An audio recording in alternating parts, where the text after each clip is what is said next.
तो जय जोहार जय छत्तीसगढ़ संगवारी हो। आज है मोर बेटा के जन्मदिन। हमन मनावत हमन जन्मदिन अपन बेटा के संगवारी हो। तब पूरा परिवार हमन इकट्ठा होए हमन। मोर बुआ मन सब झन आए हमें, मोर देरानी जेठानी मन भी हमें संगवारी हो सब झन। तैदे मोर भतीजा ह सोफा ल सजात है, आगे जला डेल हमन अन्ना रखा के संगवारी हो। कोई सब्जी काटत है, कोई सलाद काटत है, तो कोई सब्जी भूंजत है। तो मैं है दे दाल चावल चढ़ात हमन संगवारी हो। दाल चावल चढ़ाए बाद दे अब मैं हर आगे रोटी बेले बर नहा धो के मस्त। तो बुआ मन है रोटी बेलत हमें संगवारी हो। तो उखर मदद करे बर मैं आए हूँ अपन खाना पीना काम ल निपटा के। तय देती बर दीदी ह निकालत हवे।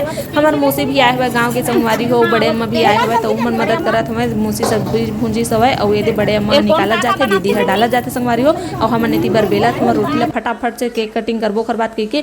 तय दे फूफा मन है एती बर हुमन मदद करत हवे। महिला कते काम ल करी हुमन हमहु मदद करदा नेसे कइके।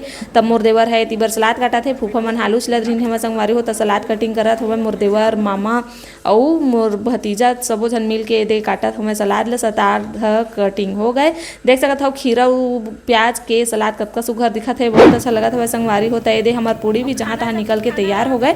थोड़ा बहुत बचे है, एक सब्जी बन के तैयार हो गई संगवारी हो। और दूसरा सब्जी छोले आलू ये दे बनावत हवे, मौसी ह भूंजा थे। देख सकत हो आप मन ह जल्दी होही ऐसे कइके हमन चूल्हा भी जलाए हमन और गैस में भी बनावत हमन संगवारी हो। ओखर बाद हम भजिया बस दे बच गए हवे, लास्ट में सब चीज निकल गए, भजिया बस बचे है। तो भजिया हमन निकाले के स्टार्ट कर रहे हमन। देख सकत हो क्या मस्त दिखत हमार भजिया है, कैसे लगी आप मन कमेंट करके जरूर बताहू।